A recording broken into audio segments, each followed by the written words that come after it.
谷かトラウトか最後は大谷翔平が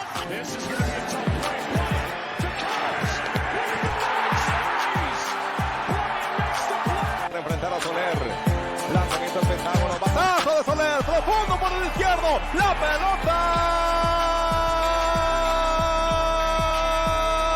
fuera del estadio. Todo colombiano, Gabriel Barbosa no Montinho, pode fechar o jogo agora.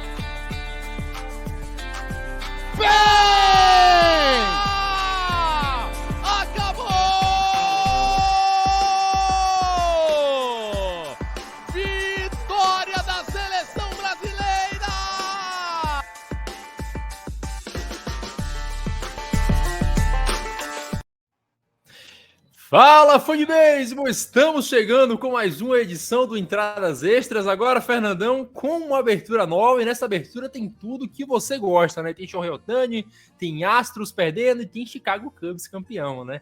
Que acho que é a coisa que mais você gosta dessa abertura. Fala, Natanzinho, Joey, Gutão, muito bom estar dividindo com vocês aqui. Pô, eu fiquei feliz demais com essa abertura, achei muito legal. Achei uma ideia brilhante. Ver o Ohtani, ver os Astros perdendo, aquela paulada do Soler ali maravilhosa. Cubs é aquilo, né? Infelizmente, Chicago é a cidade onde tem esporte que eu mais odeio no mundo, então o Cubs para mim é o terror. Mas vamos em frente porque tô com saudade de vocês, vamos fazer esse trem. É isso, João, como o Fernandão falou, ninguém neste mundo pode acusar João Oliveira de não ser regular. Toda semana ele vem com o pior microfone do mundo e hoje ele se supera, fazendo a melhor temporada da carreira aí, microfones ruins. Parabéns, João. Bem-vindo. Eu acho que eu cheguei no meu melhor e eu consigo cada vez mais melhorar a incapacidade de fazer as pessoas entenderem o que eu digo. Porque além de ter um microfone ruim, eu tenho um problema fonoaudiólogo que quando eu preciso pensar no que eu vou falar, eu começo a gaguejar. Então, é isso aí. Abraço a todos. Tava com saudade também de gravar com vocês. Agora eu tô falando de outra cidade. Eu estava procurando emprego, porque estatística de desemprego, Matt Chapman e Blake Snell já estão aí para fazer demais. Eu vou tentar baixar ela. É isso, Guto. Pela primeira vez hoje nós temos a mesa titular que deve gravar a maioria dos episódios do Entradas Extras em 2024 reunidas, né? Certamente teremos Henrique, Vitor Salviano, qualquer outra pessoa aqui algumas vezes durante o ano, mas o ideal é que sejamos nós quatro por todo o ano de 2024. Fala, Natan, Fernandão, João, galera que tá escutando a gente aí no YouTube ou em outro meio de podcast, né? Vamos falar um pouquinho de beisebol nesse próximo momento aqui. O recado que fica é que se você quer almejar alguma coisa, este é o ano, porque o tanto de time que saiu da fila não tá no gibi. Exatamente, tá vendo, né, João? Esse é o ano que o Reds vai continuar na fila, porque algumas maldições não se quebram, a gente aprendeu isso com Harry Potter. Vamos começar falando de seres místicos, né? Já que beisebol, Harry Potter tem tudo a ver, porque quadribol nada mais é do que a junção de beisebol com futebol. Então, já pegando o fio aqui de Harry Potter, vamos falar do monstro de Reiwa, o Roki Sasaki. Fernandão deu o que falar. Tem algum tempo já, né? Acho que desde que a gente estava lá no Chile, já surgiam algumas conversas sobre um possível pedido do Sasaki de ir para a MLB nessa temporada. Acabou sendo abafado, voltou um tempo depois e agora voltou de vez. A gente não sabe com detalhes, porque existem várias versões dessa história, mas o que dá para ter talvez mais certeza é que o Sasaki quer jogar na MLB o mais breve possível. E dessas várias histórias que se contam, o que a gente pode falar com certeza também é que o Sasaki jogará pelo Chiba em 2024 lá na NPB. Então o time tinha-se um acordo com o Sasaki que ele poderia ir para os Estados Unidos um pouco mais cedo do que o normal, só que aparentemente as partes não chegam em um acordo onde é o mais cedo, né? Aparentemente o Chiba acha que o Sasaki não contribuiu o suficiente, e se o Sasaki fosse agora, o caso vá tão cedo como o Sasaki quer, o Chiba perderia muito dinheiro. Caso o Sasaki seja postado na idade que foram postados outros jogadores, o Chiba conseguiria ganhar um valor alto nisso, né? Porque, se eu não me engano, são 25% nos primeiros 25 milhões, depois vai escalando para cada 50 milhões do contrato do jogador, né? Algo assim, não lembro com exatidão os números, mas fato é, Sasaki quer ir embora do Japão e segurá-lo lá se torna cada vez mais difícil, só que não é vantagem nenhuma para o Chiba deixar ele agora, porque quanto mais ele joga lá, mais o valor dele aumenta, né? Para um jogador que muitos acham que seja um prospecto melhor que o Yoshinobu Yamamoto. O Sasaki chegou até a forçar um pouco a barra, né? Saindo da associação de jogadores do beisebol japonês, tentando, de fato, antecipar e muito, né, a ida dele para a MLB. Lembrando que essa postagem internacional dos jogadores que vem da NPB tem dois pontos de exigência, né? 25 anos pelo menos de idade com 6 anos de beisebol profissional. O Sasaki ele não atende a nenhuma dessas duas exigências, o que faria com que ele entrasse numa negociação com o time da MLB da mesma forma como o Ohtani entrou com os Angels, recebendo ali só um bônusinho de $2 milhões e 300 mil dólares, para, claro, depois fazer o que o Ohtani fez, ter o contrato que ele tem hoje com Los Angeles Dodgers, ainda que esse contrato só vai ser recebido na sua brutalidade lá na frente. Mas a mesma coisa aconteceria com o Roki Sasaki, né? Ele teria que fazer um contrato de rookie mesmo, de novato. Se a gente pensasse em números de hoje, né, os times da MLB têm entre 4 milhões e 100 e 6 milhões e 300 mil dólares para oferecer para jogadores que vêm de fora dos Estados Unidos, o que faria com que, se um time desse, por exemplo, 6 milhões e 300, eles contratariam o Sasaki e não contratariam mais ninguém. E é muito difícil pensar que um time possa fazer isso, e não o fará, né? Porque afinal de contas o Sasaki renovou por um ano com o Chiba Lotte Marines, e é esse o último ano do Sasaki no Japão. Agora ver como o Chiba vai se arranjar aí com o Sasaki e com o futuro time do Sasaki na MLB. Mas a verdade é que a gente tinha até conversado, né, Natanzinho, naquela entrevista que a gente fez com o Misaki, né, sobre aquela ideia de que é possível ser feliz em outros ambientes de beisebol que não somente a MLB, mas embora a gente saiba que isso seja possível, mas nos últimos anos a gente tem visto fundamentalmente jogadores da NPB, né, vindo com força para a MLB. Cada vez mais a gente vê jogadores se manifestando muito abertamente a virem jogar em times da MLB, o Sasaki fazendo isso agora nessa forçada de barra. A gente falou do Munetaka Murakami também, que já no WBC havia dito que ia jogar na MLB. A gente teve nos últimos anos aí o Ohtani, não precisa nem falar do sucesso do cara, agora Imanaga, Yamamoto e outros caras que vieram do Japão. Então me parece que é possível ser feliz no beisebol japonês, mas parece que as estrelas japonesas querem ser felizes mesmo nos Estados Unidos. E é o que parece, acho que nos últimos anos, desde que a gente começou a acompanhar, só o Okamoto, né, que falou, não vou ficar aqui, o outfielder lá do Yomiuri Giants, e o João tá fazendo uma bela homenagem à banda Blink, piscando o tempo inteiro, fechando a câmera, voltando, mas, Joãozinho, a gente vê que o Sasaki, ele tá dando essa forçada de barra, como falou o João, saiu da associação, aquela coisa toda, mas a gente tem que lembrar que a última temporada do Sasaki foi talvez a pior da carreira dele. Ele se machucou, e quando ele voltou, ele não voltou tão bem assim, ele demorou naturalmente algum tempo para conseguir melhorar, o que naturalmente tiraria o valor dele numa ida à free agency. Então acho que talvez a ideia de estar sendo postado agora, estar indo para a MLB agora, como alguns insiders japoneses falaram, pode ser o empresário mexendo na cabeça do Sasaki. O Sasaki é muito novo, né? Jogador mais novo da história do Japão a lançar um jogo perfeito, mas ele tem alguns problemas com lesão, e isso ele precisa terminar de se desenvolver no Japão, indo para depois ir para os Estados Unidos, né? Porque a gente já viu que o jogador japonês tem pouca margem para errar nos Estados Unidos. Talvez a estratégia que ele esteja colocando sobre o Sasaki seria de vai o mais cedo possível para a Major League Baseball, pega um primeiro contrato, mesmo que seja mais barato, mas de pouca duração, joga muito bem, e pega um segundo contrato grande, um contrato a lá Yoshinobu Yamamoto, a lá Garrett Cole, Para aqueles que não conhecem Roki Sasaki, imaginem o Jacob deGrom com 22 anos. É mais ou menos isso que ele é. Ele tem uma bola rápida fantástica, uma slider muito boa. E como o Nathan falou do jogo perfeito, ele arremessou um jogo perfeito com 20 anos. E depois desse jogo ele arremessou mais 8 entradas perfeitas. Ele é um arremessador de muito valor. Ele só tá atrás do Yoshinobu Yamamoto, porque o Yoshinobu Yamamoto é provavelmente o maior arremessador japonês que já existiu. Melhor que Yu Darvish, melhor que o Otani. Tanto que ele ganhou o maior contrato da história.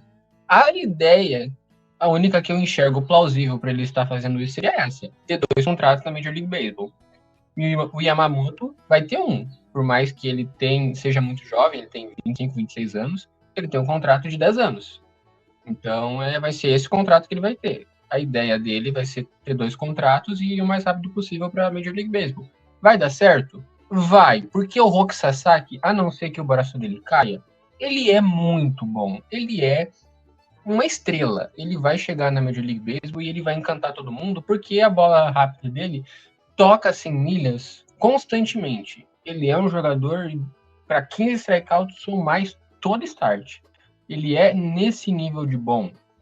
E se desenvolver na Major League Baseball ou na Nippon Baseball Professional é uma diferença, mas não é lá grande coisa, uma coisa que um gênio arremessando como o Roki Sasaki não vai conseguir fazer.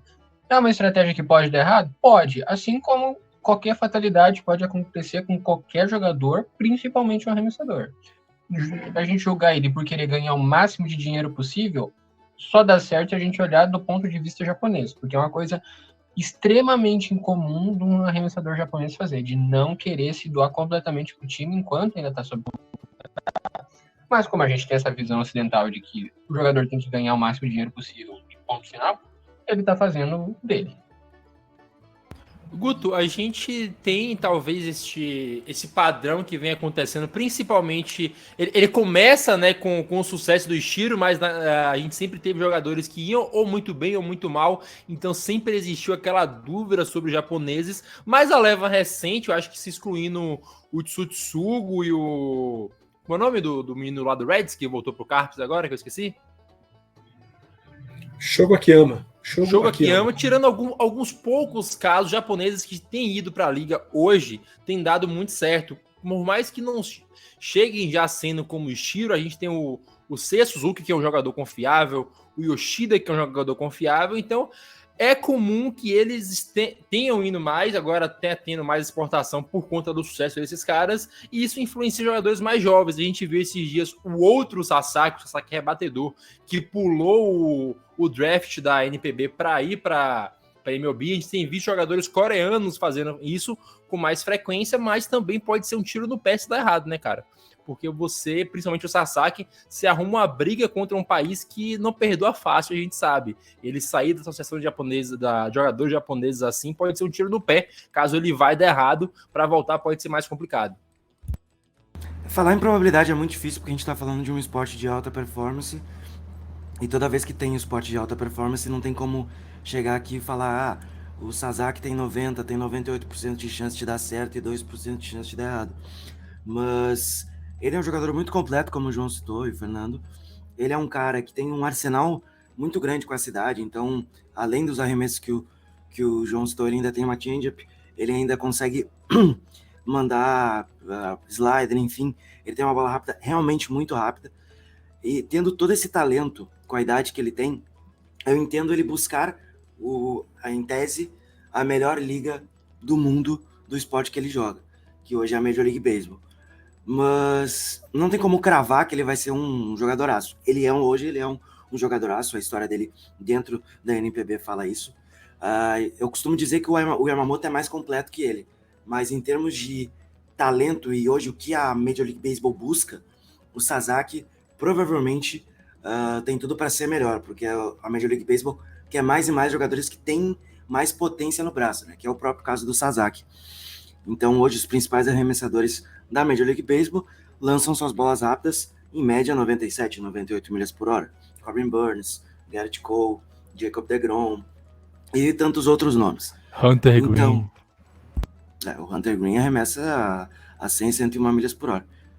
Enfim, João deve estar muito feliz pela menção honrosa do homem. Dito isso, eu acho que o Sasaki, ele tem tudo para dar certo e ele tá tentando fazer isso o mais rápido possível.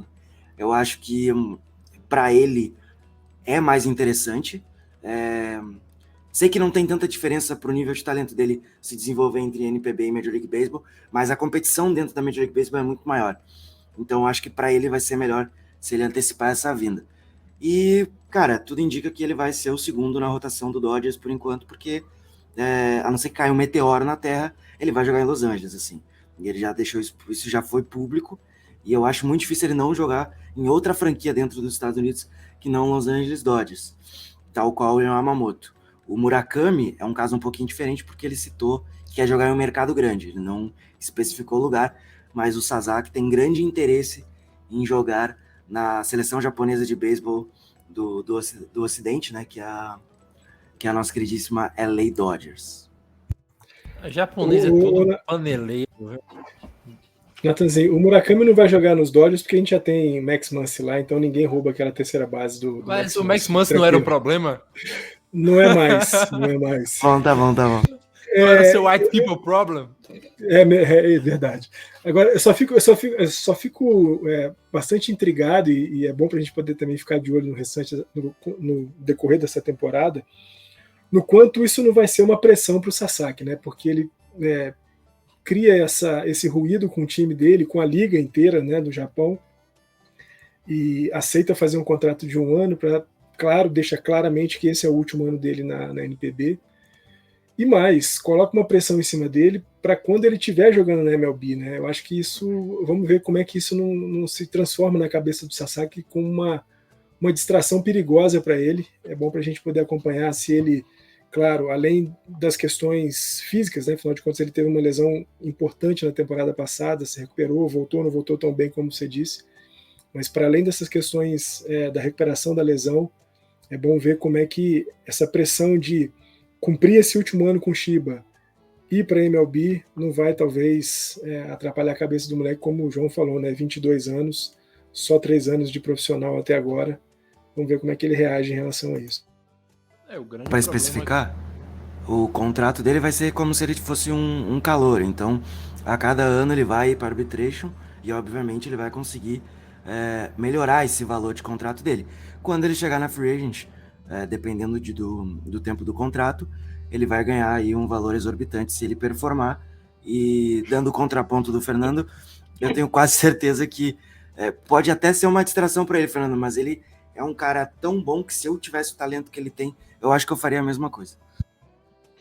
E ele também vai chegar na MLB com menos de 25 anos, então ele vai estar elegível para estar na lista da MLB Pipeline, logo ele vai ser o segundo prospecto geral atrás de algum do Orioles. Cara, não. A MLB Pipeline vai botar ele lá pra baixo, como os caras projetaram o Paul Skeens melhor que o Yamamoto. Mas aí tá certo. Ok, o Paul Skeens pode vir a ser melhor, mas hoje ele não é. Ele não Se chega o Paul perto. Skeens tivesse na free agent, hoje ele ganhava 200 milhões. Cara, não vale pagar esse cara que nunca jogou em lugar nenhum, profissionalmente. Mas é que você tá comparando situações O diferentes. Sunshine também era, cara. O Sunshine também era. Posso falar? A diferença entre college baseball e NPB é tão grande. Pronto, falei. Agora, se tu for falar, tu fala pra gente conseguir escutar, porque tem o microfone aí. Porque não deu pra entender nada, mas assim. Foi tipo isso. Tá complicado. Não, mas vamos dar para o segmento. Fala, eu falei que college baseball e NPB a diferença não é tão grande. Você tá viajando, mas ok. Vamos dar prosseguimento, porque college baseball não é profissional, tá?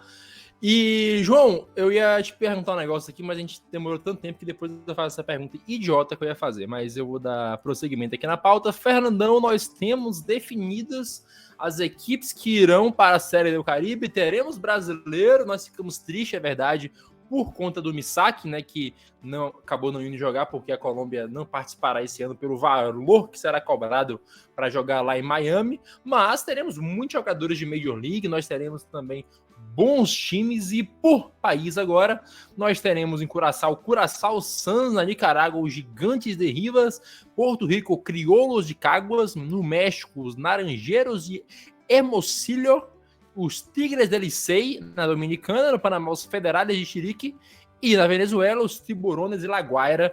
Eu já peço perdão de antemão a todo mundo que fala espanhol pelo meu espanhol horroroso, mas é o que a gente tem para hoje, né? Fernão, falando um pouquinho, né, sobre esses times aí, a gente tem, claro, nossas torcidas ali por Panamá e por Venezuela, porque a gente tem brasileiros, né? Os Tiburones voltou a vencer a liga depois de 37 anos, é o time do Léo Reginato, é o time que tem também, né, foi campeão com o Yacel Puig, o seu velho conhecido, aquele cara lá que quase apanha do Bungar, né, se não separam, aquela coisa toda. Mas Série do Caribe que promete, pelo que falaram, ser talvez a maior da história, né, realizada lá em Miami, como falei, muito caro, inclusive deixaram um país de fora, o que eu acho um crime, mas de qualquer forma é algo pra gente se comemorar. A gente sempre fala que o beisebol dura um ano inteiro e a Série do Caribe já começa agora no comecinho de fevereiro. E Série do Caribe que tem sempre aquele ingrediente gostoso, né, da quentura da latinidade, né? É muito bom ver times de países tão tradicionais do beisebol duelando por um título que é tradicionalíssimo aqui no beisebol da América Latina. O Tiburones, Natanzinho, além de, claro, o Reginato, tinha também o Thiago Shogun, Thiago da Silva, arremessador, também estava lá. Então nós tivemos dois belíssimos representantes brasileiros, tirando o Tiburones de La Guaira da Seca. E me parece, né, Natanzinho, amigos que aqui nos ouvem, que Miami virou um point para competições internacionais, né? O WBC deu muito certo lá, e a única forma que o Miami Marlins tem de ver o seu estádio lotado, e mais uma vez a gente vai ter estádio lotado lá em Miami, com as torcidas que viajarão até lá, mas fundamentalmente daqueles latinos que já vivem, né, na Flórida, e não são poucos os latinos diretos ou pelo menos descendentes de latinos que vivem na Flórida. E é sempre muito bom. A gente vai ter um pouco de Spring Training, mas vai ter muito, muito de Série do Caribe. E a minha torcida já está garantida, né? Venezuela na cabeça, vamos com tudo Tiburones, embora eu seja navegante de Magallanes. João, você sabia que Tajiquistão e Uzbequistão vão se enfrentar na Copa da Ásia? Dito isso, eu quero que você me dê uma opinião sobre o Guarani de Bagé, que está enfrentando o Inter agora. Não, brincadeira. Eu quero saber sobre Série do Caribe, querido. O que você precisa saber é que vai dar Tigres de Licey no final de tudo, porque eles vão varrer todo mundo. É isso. Não, boa opinião. E, Guto, agora continuando falando sobre o Série do Caribe, no caso, né?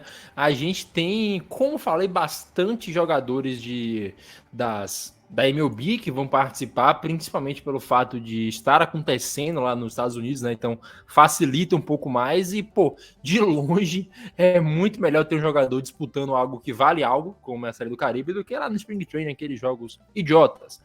Claro, que se for catch aí e pitch, eles precisam ficar juntos, né? Mas a gente tem Didi Gregório, Anderson Simons, Jurickson Profar, o Yacel Puig, como eu falei, o Christian Bentancur, e são muitos nomes mesmo. Então a gente tem o Yadier Molina no banco de outra equipe, né? Equipe do Criollos de Cagua de Porto Rico. Então é uma Série do Caribe, como eles pretendem fazer, sendo a maior de todas. Eu só espero, do fundo do meu coração, que se virar uma tradição de fazer nos Estados Unidos, fazer em Miami, que torne acessíveis para que todos os países consigam jogar, porque Série do Caribe sem Colômbia, que ganhou há menos de 3 anos, é complicado. É uma competição interessante para quem tá começando a temporada agora. Eu acho que é um ponto de partida até bom pro início da temporada desses jogadores que atuam na Major League Baseball já chegar com um ritmo maior. A gente viu que o WBC impactou bastante para essa turma na última temporada, teve muita gente performando já em alto nível no primeiro mês de temporada, mas de resto, eu acho que vai ser bem divertido, eu acho que pode ser uma aposta interessante para os próximos anos.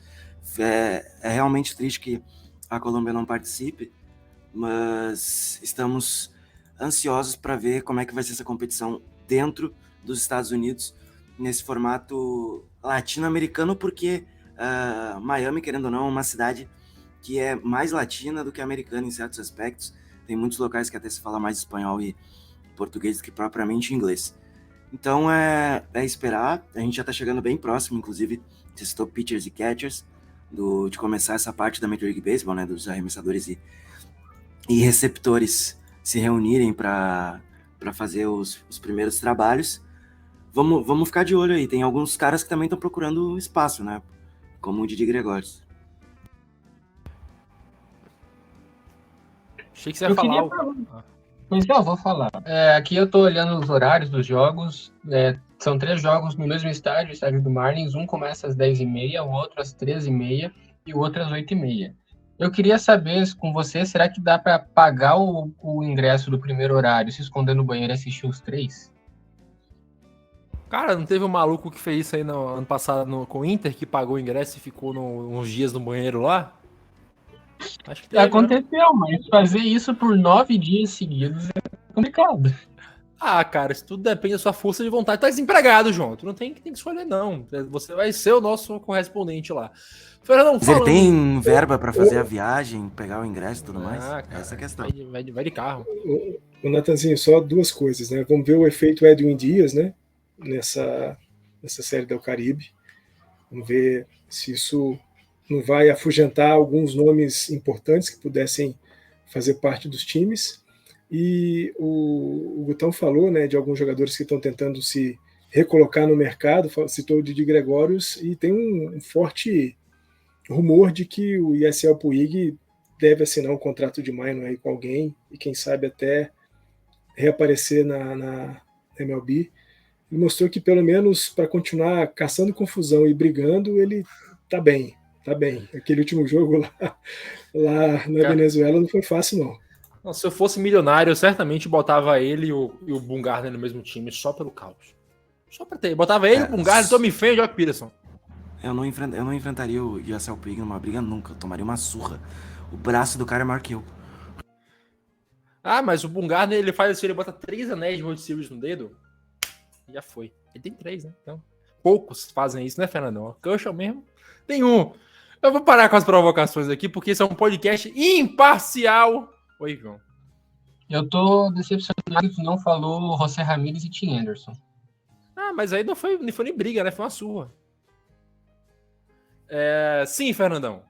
Para finalizar nossa primeira parte aqui, nós temos mais um brasileiro na MLB, o nosso querido Kevin Abreu. Ó, Kevin Abreu, não Kevin o Dodger.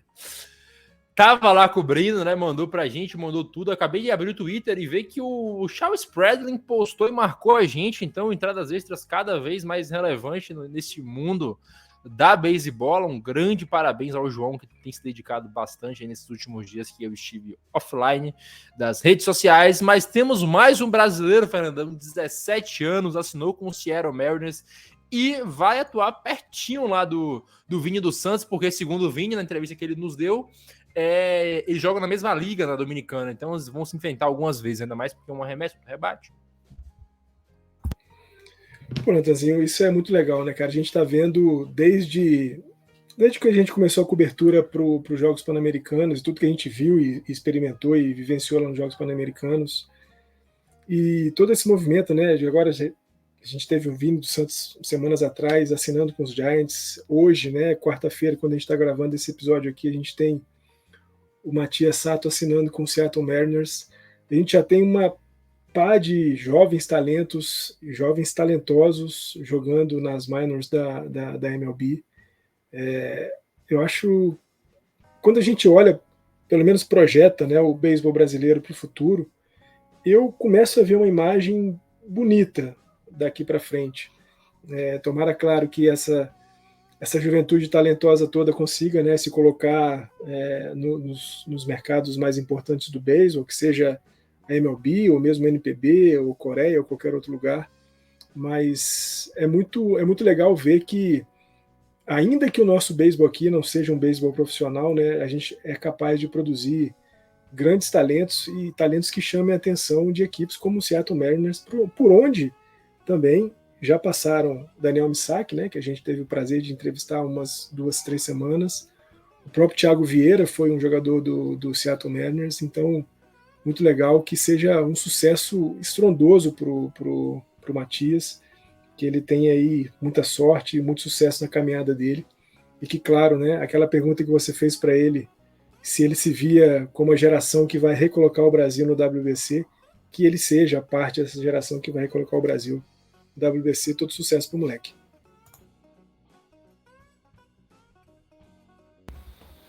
Isso aí, então vamos dar prosseguimento aqui. Eu perguntei se o João e o Guto queriam falar, aqueles não querem. Vamos partir para o próximo ponto aqui do nosso podcast. Gol do Guarani de Bagé. O Internacional vai perdendo aí pro Lanterna do campeonato, se eu não me engano. Mas que seja, né? Guto, vamos falar agora um pouco sobre a venda do nosso gigantesco Baltimore Orioles. Antes de você falar, eu vou trazer um recado aqui, uma mensagem da pessoa que certamente mais entende dessa franquia nesse meu Brasil brasileiro. Então, um recado para vocês aí do Vitor Silva, lá do Birdland BR e também do Rebatida Podcast. Salve, salve, amigos do Entradas Extras, Vitor Silva, Birdland BR aqui, falando com vocês a respeito, sim, temos um novo dono, só não oficialmente, né? David Rubenstein, na noite da última terça-feira, foi anunciado como o sócio principal, né? O investidor principal, melhor dizendo, como o comprador da franquia Baltimore Orioles, que sairá das mãos da família Anjos depois de mais de 30 anos no comando. Para quem está chegando agora e não conhece um pouco da história, Peter Angelos comprou a franquia em agosto de 93 pela bagatela de 173 milhões de dólares, né? E sob o comando dele, o time teve alguns momentos positivos, né? Tipo, pode dizer assim, mas a maior parte da sua passagem foi constituída de falhas, de fracassos, de muitas temporadas seguidas de 98 até 2011 sem ter uma campanha positiva. Algumas baixas, né, como por exemplo a temporada de 2005, o time começou muito bem, mas a segunda metade foi um desastre. Porém, a sua passagem será marcada como está sendo esse começo do Rubenstein, né? O cara que é da cidade, é de Baltimore, fez a sua fortuna na cidade, foi visto como salvador da franquia, porque quando o Orioles foi comprado, o time estava na corte da falência, né? A franquia podia nem existir nos dias de hoje. Mas no fim vai ficar marcado, né, como o cara que era fazer interferências, o cara que queria que o time fosse do jeito dele e não ia para lugar nenhum, né? Aí, por ser já um senhor já de 94 anos, saúde debilitado, o filho dele acabou assumindo o comando do time, e uma coisa que ele fez de bom foi não interferir no beisebol, tanto que com o Mike Elias desde 2018 com o trabalho de fazer o rebuild do zero mesmo, recomeçar tudo de novo para recolocar a franquia onde ela está hoje, saindo muito mais valorizada, que vai ser vendido pela bagatela de pouco mais de 1,7 bilhões de dólares. E agora fica o questionamento, o que será David Rubenstein?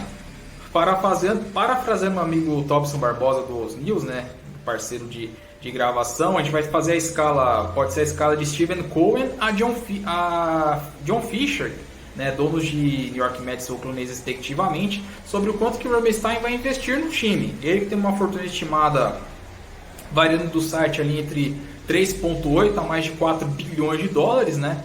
E o seu principal sócio, o seu principal investidor, né, outro grupo que é do Mike Algert, que tem entre eles investidores como Corey King Jr., Grant Hill, entre outros, tem uma fortuna estimada ali de 1,5 bilhões, né, que daria, somando as duas partes, mais de 5 bi. Será que vai ser aquele tiozão que vai investir pra caramba, que vai querer ver, já que também é um torcedor, foi torcedor de Baltimore na infância, vai ser aquele cara que vai colocar o time pra cima, vai aproveitar de pelo menos manter os pratas da casa, né, que é o que mais pega, né, nesse momento? A gente não sabe. O que para nós torcedores é um sentimento de alívio, porque a franquia não estando mais na mão da família Angelos já é um sinal para comemorar. Até no texto que eu estava lendo hoje de um insider, né, que é o Dan Connolly, que é local, ele fala que é para tocar o sino que a bruxa morreu.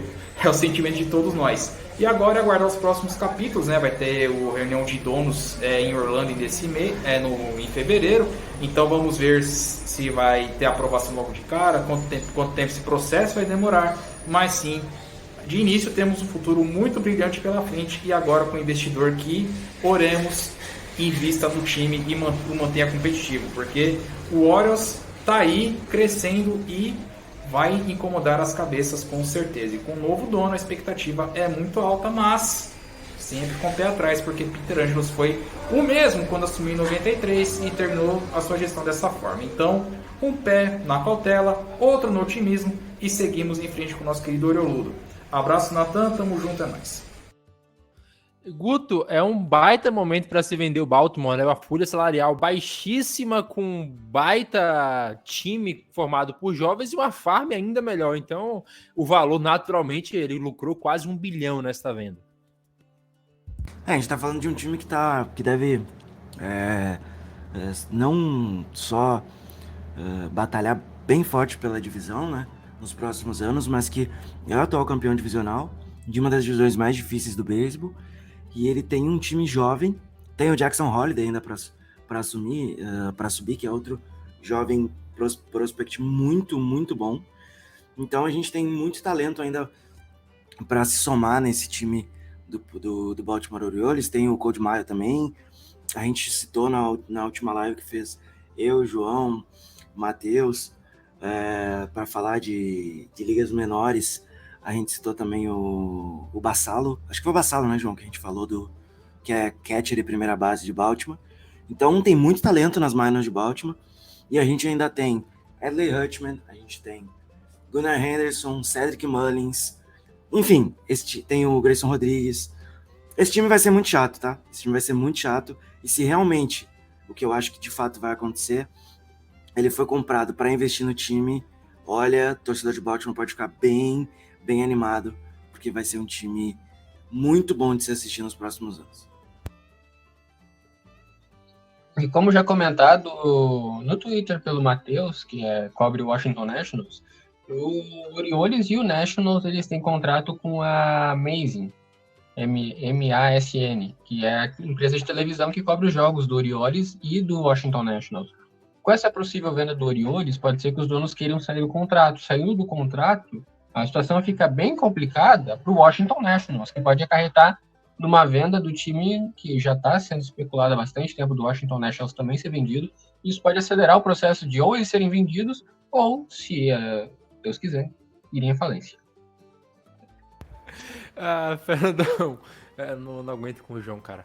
Mas a gente vê que muitas franquias fizeram um trabalho parecido com o que o Baltimore fez, algumas do zero também, outras não do zero, mas quando você consegue montar uma base de jogadores tão boa, você consegue gastar sem peso na consciência, consegue trocar todo mundo que tá na farm e montar um time competitivo. O melhor exemplo disso é o time que você tá aí, infelizmente, torcendo hoje, que é o Los Angeles Dodgers, com a base de jogadores tão boa como a que o Dodgers conseguiu montar, cara, é fácil gastar dinheiro. Então hoje, se o novo dono de Baltimore chega para investir, cara, essa divisão vai ficar muito complicada para todo mundo, na verdade, né? Porque todos os times conseguem investir tirando Tampa, mas o time de Baltimore, de todos ali, é o que tem o melhor time com jogadores formados em casa. Então, o que mais tem dinheiro para gastar também, essa venda pode ser muito boa para o Baltimore, caso o novo dono venha para gastar. Como falou o Vitão, né? A venda deve ser concretizada na reunião que vai acontecer em Orlando aí nas próximas semanas. Assim, quando a gente pensa em juventude talentosa, é muito difícil não apontar para Baltimore como talvez a maior de todas, né? Mas eu tô com o Vitor quando ele fala, né, que quando a família Angelos tomou conta do Baltimore, de Baltimore, todo mundo pensava que também seria uma família investidora no time, né? Ia fazer o time voltar a ser um brigador, como foi nele nas décadas de 60, 70 e 80, quando foi campeão da World Series, né? As 3 vezes que eles foram campeões, na década de 60, 70 e 80, 66, 70 e 83.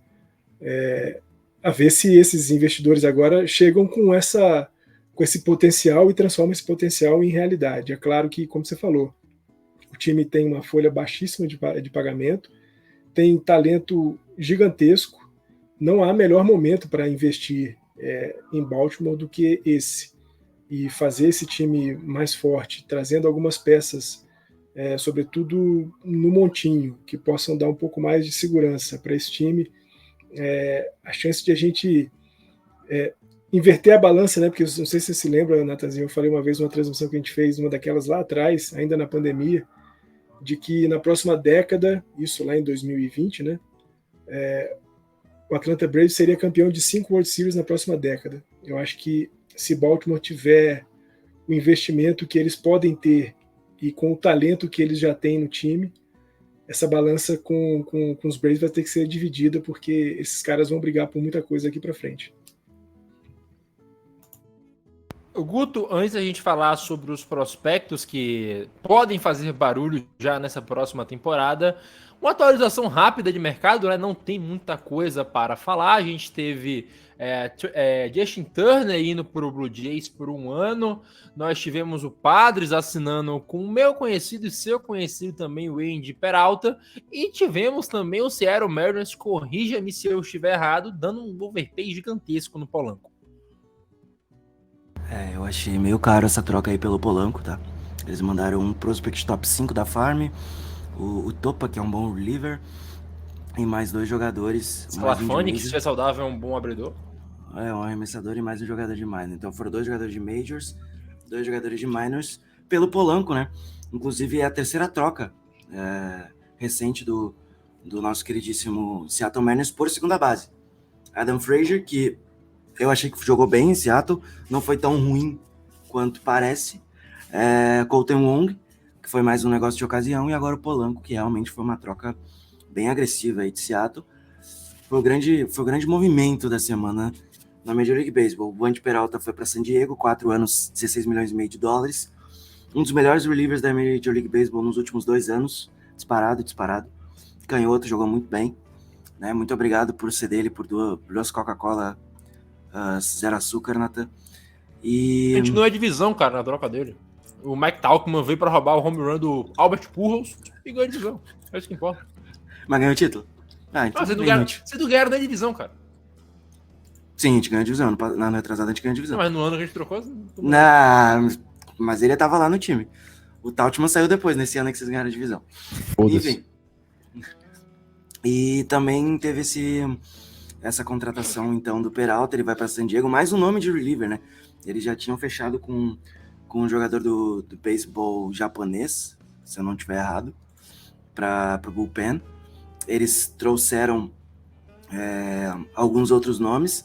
Perderam o Soto, é bem verdade, mas continua sendo um time bem competitivo. Vamos ver se agora, talvez com menos barulho, eles conseguem fazer alguma coisa. Você tá falando do Yariel Rodrigues, que foi pro Blue Jays? Mas ele já foi tem tempo. O João já faz umas 2 ou 3 semanas. Ele não conseguiu fazer o exame ainda. Ele não conseguiu fazer o exame médico ainda. Ele tá atrás do visto para fazer o exame médico. Ele não conseguiu fazer o exame médico. Então é um problema aí pro Blue Jays. Dizem que nas próximas 2 semanas isso deve acontecer para ele entrar dentro dos Estados Unidos, fazer o exame médico e assinar o contrato de forma oficial aí com o Toronto Blue Jays. Mas é mais um cara do WBC que tem tudo para entregar bastante aí dentro da liga. É engraçado que o Guto, ele fala, mandaram o Peralta de graça, vocês mandaram Thairo Estrada por dinheiro, cara. Thairo Estrada, quando tá saudável, é top 10 da segunda base da liga. É muito bom. O problema é que ele não fica saudável, tem esse ponto, mas ele é um baita segunda base. Pode falar, João, só queria xingar o Guto, esse canalha. Falando ainda da troca, ainda nessa troca que eles enviaram o Desclafani, enviaram o Topa e 2 prospectos pro Minnesota Twins, eles ainda enviaram 8 milhões de dólares. Mais cash considerations para o Minnesota Twins. Se tirasse o dinheiro, ficava uma troca por um segunda base que nos últimos 3 anos é top 5 da liga. O problema é que não joga. Ele não consegue jogar 10 jogos seguidos sem se machucar. Mas se fosse só isso, ainda dava para entender. Mas ter mandado ainda uma boa quantidade de dinheiro, que nem essa, desbalanceia muito. O Twins assaltou aqui, não tem muito o que falar. Teve a ida do James Paxton também lá para os Dodgers, né? Não sei se vocês chegaram a falar isso em certa altura. Mas é o canhoto que os Dodgers vão ter, pelo menos por esse início de temporada, né? Enquanto o Clayton Kershaw não se decide aí se fica em Los Angeles ou se vai para os Rangers. Eu acho que James Paxton, que é outro cara que precisa se manter saudável, se mantendo saudável, pode ser um cara interessante para a nossa rotação. João, para finalizar o nosso podcast hoje, vamos falar de prospectos, né? Vamos falar daqueles que podem chegar, daqueles que talvez não cheguem agora também. Mas verdade que as melhores farms da liga em quantidade de jogadores que botaram lá é Baltimore Orioles, Yankees e San Diego Padres. O top prospect é o Jackson Holliday, mas a gente tem vários outros que conseguem se destacar também, né? O próprio Ethan Salas é uma aberração, o Paul Skenes já aparecendo em terceiro nisso. Foi muito bom, né? Para um cara que nunca chegou a jogar ainda em beisebol profissional, jogou no college, né? Você gosta de defender beisebol universitário aí, time de faculdade. Na minha faculdade também sou craque, viu, João? Posso ser draftado também. Mas temos jogadores que caíram bastante, como é o caso do Andrew Painter, porque não jogou. Mas a gente tem que lembrar do hype que a gente tinha com o Andrew Painter um ano atrás, que era uma aberração. Ele teve uma lesão grave, né, Nathan? Eu acabei de falar que ele se machucou, seu babaca. Tu não falou que foi grave. Pô, cara, qualquer lesão é grave. O cara é um arremessador, o cara se machuca qualquer parte do corpo, não consegue jogar. Mas, então, João, você pode começar falando aí. Eu só queria falar para todos que o prêmio de Rookie of the Year esse ano já tem nome: Kyle Harrison. É bem possível que seja o Kyle Harrison, porque o Noelvi Marte não deve começar como titular no Reds, mas dividindo para 3 nomes da Liga Americana e 3 nomes da Liga Nacional, nomes que podem levar o prêmio de Rookie do ano. No Texas Rangers a gente tem 2, que é o Wyatt Langford, que foi draftado no ano passado, mas já deve subir e fazer um barulho. É um arremessador muito bom, com bastante potência. Junto com ele o Evan Carter, que jogou muito bem quando subiu ano passado e foi protagonista do Texas Rangers nos playoffs. Se playoff, aparição no bastão de playoff, contasse na disponibilidade de rookie, ele não seria mais rookie. Mas como não conta, ele ainda é. E é o mesmo caso do Mike Trout em 2011, se vocês me permitem, porque ele jogou bastante e tiraram ele pouco antes para manter a elegibilidade de rookie. Esse ano ele 99% de chance que vai ganhar esse prêmio. O outro que pode tirar é o Caminero, terceira base do Tampa Bay Rays, que ele tem excelentes ferramentas e é muito bom. Deve começar também como titular. Na Liga Nacional, os 3 nomes, como o Nathan falou: Kyle Harrison, que é um arremessador canhoto muito bom, muito bom mesmo. Ele é muito ajudado, vai ser muito ajudado por esse ballpark de São Francisco, em que, pelo que jogou na Major League quando subiu, eu vou colocar aqui porque eu sou clubista, é o Noelvi Marte, terceira base do Cincinnati Reds, mas ele pode jogar em praticamente qualquer posição do infield. E um outro que a gente tem que considerar é o Jackson Chouhill, que é o segundo da MLB Pipeline, que é o outfielder do Milwaukee Brewers. Eu, de propósito, deixei o Jackson Holliday, porque vocês já falaram demais dele. Eu quero deixar outros nomes. Jackson Holliday, o prêmio dele, a não ser que não seja. Ele é shortstop do Baltimore Orioles e é o prospecto número 1 da MLB Pipeline e um dos melhores prospectos já avaliados.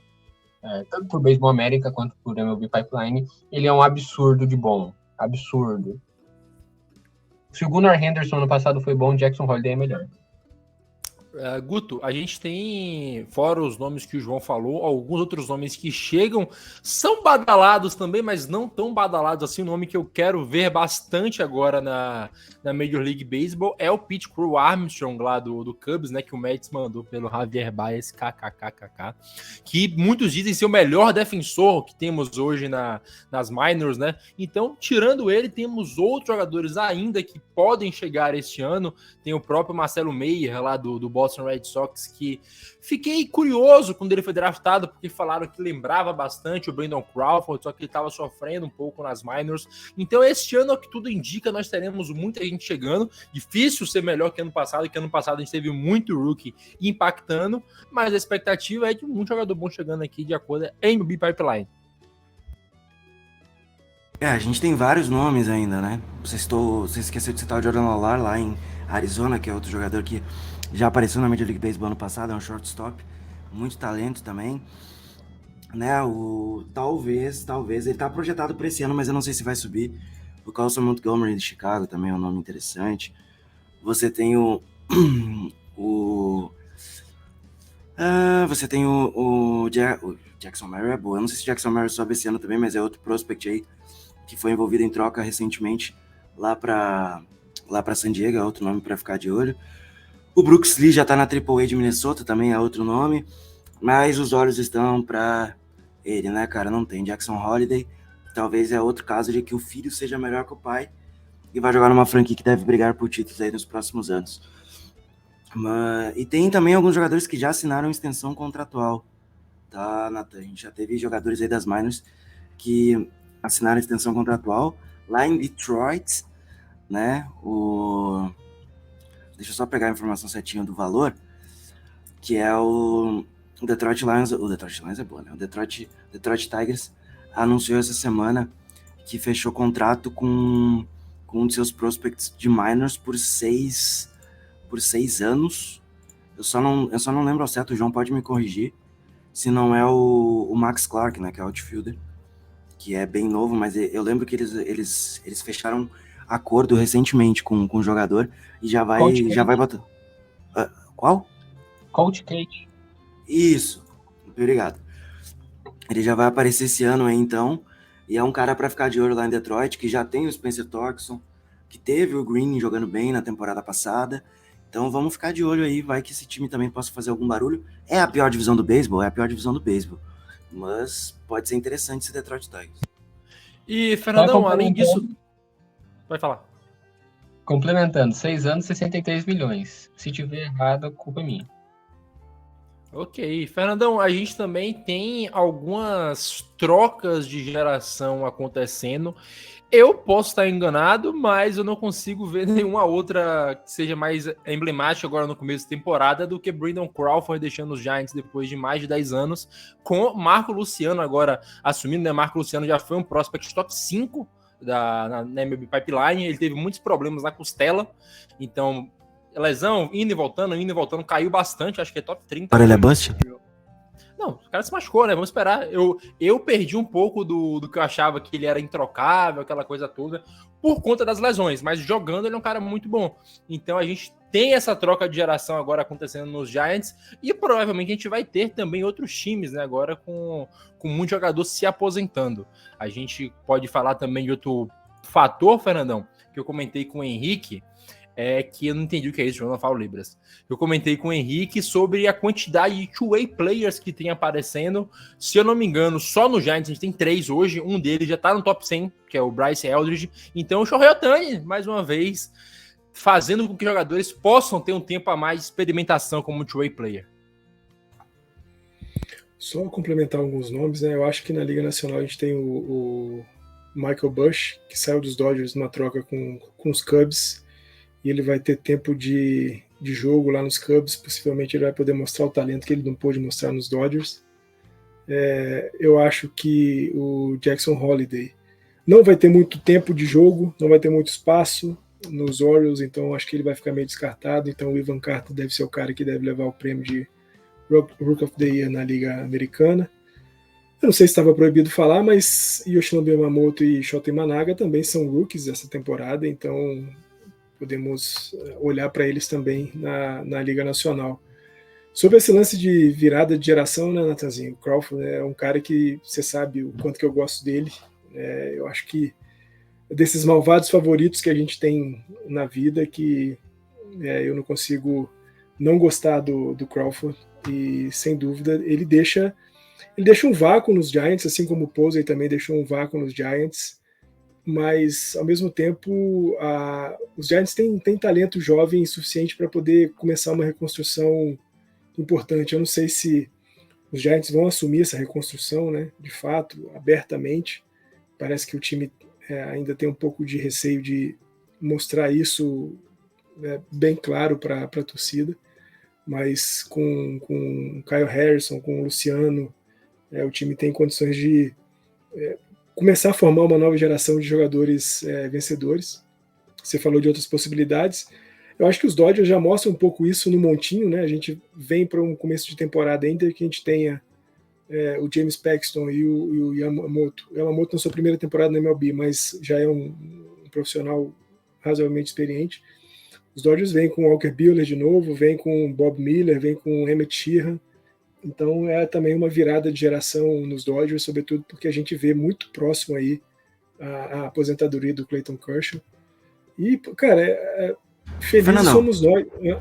Não te cortando, mas já cortando uma dúvida, já que você citou, ele volta o Kershaw? Ele não saiu ainda contrato, nem valor, e já tá em janeiro, em fevereiro, basicamente.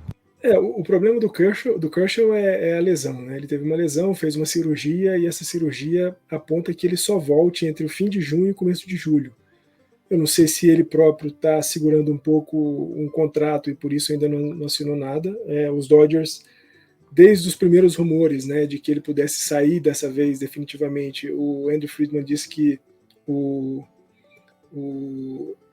Kershaw tem liberdade para escolher aquilo que ele quiser, e que os Dodgers vão estar sempre abertos para ouvi-lo e fazer aquilo que for melhor para ele, melhor para os Dodgers.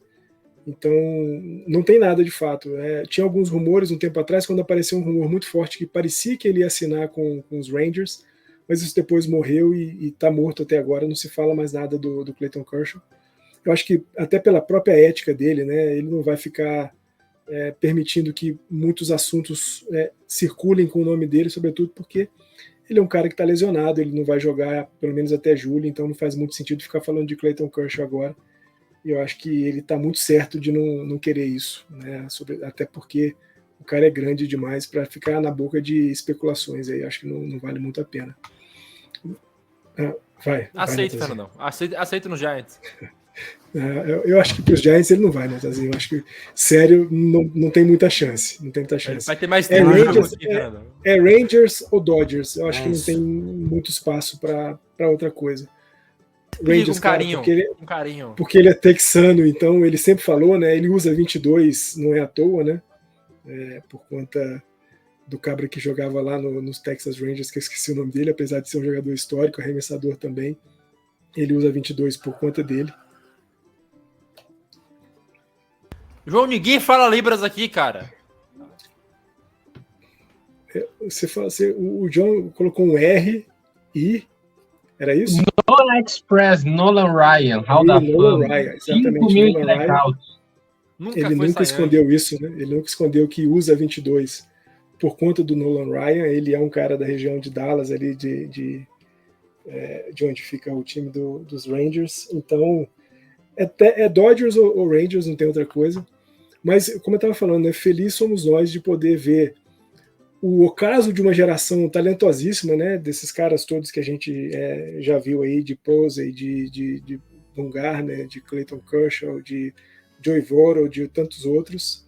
E aí a gente vê agora chegando uma geração de Juan Soto, de Shohei Ohtani, de Fernando Tatis, de Bob Miller, de Walker Buehler, de L. De La Cruz, ou não, né, e assim vamos indo.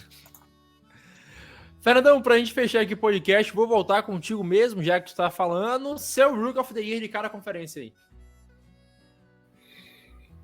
Então, eu vou com o Ivan Carter lá na American League e vou com o Yoshinobu Yamamoto na Liga Nacional. João. Eu não quero repetir com ninguém, eu vou com o Junior Caminheiro na Liga Americana e Noel Marte na Liga Nacional. Cara, eu ia com o Camineiro. Guto. Jackson Holiday na Liga Americana, acho que isso é bem fácil. E na Liga Nacional tem o Yamamoto. Mas eu vou de chorrilho lá no Brewers, eu vou me entregar ao hype. É o seguinte, como eu vou ter que repetir alguém na Liga Americana, eu vou repetir o Holiday, é o favorito mesmo. Então eu acho que vai dar Holiday de um lado e Marco Luciano do outro. Me cobrem. Eu tô tomado.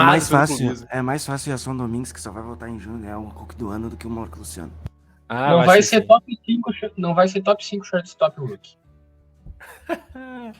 Bom, pode me cobrar. Se não for, eu pago uma cerveja pra todo mundo aqui da chamada. E se ele for top 5, aí a gente combina alguma coisa pra te pagar. Pronto, você me paga uma cerveja. Pode ser a cerveja. Pronto. Fernandão, um abraço, meu querido. Sempre bom falar com você. A gente se vê na próxima semana. Não sei qual é a pauta, não sei o que é, mas sei que vai ser um prazer falar contigo.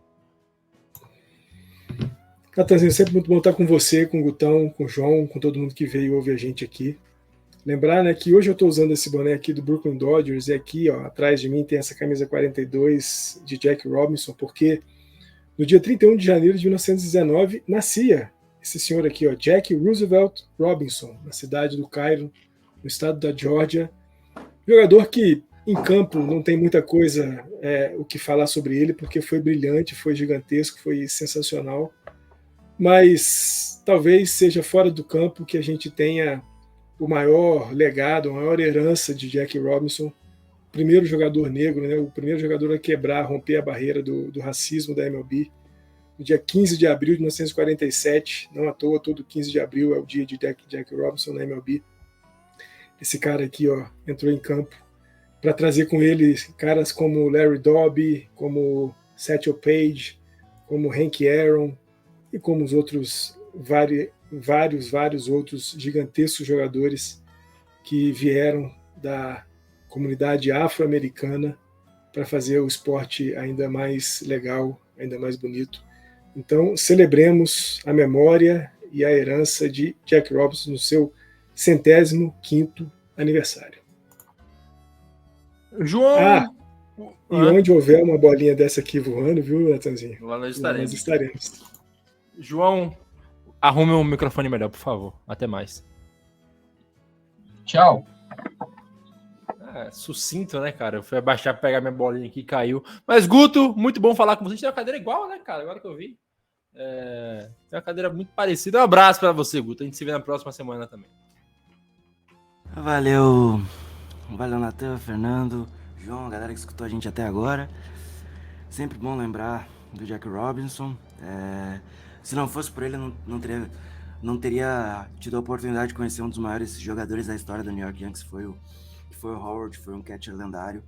E ele abriu caminho para vários outros nomes aí. Enfim, lindo o seu Funko. Já que é para encerrar nesse de Funko, eu vou pegar o meu também aqui. Cada um com um Funko diferente. Eu não tenho do Jack Robinson, eu tenho só do Garrett Cole, que não combina com o momento, mas é isso. Eu vou pegar do Cowboy Bebop. Momento Funko para encerrar o nosso podcast. Nos vemos em breve. Um beijo. Tchau. Até mais.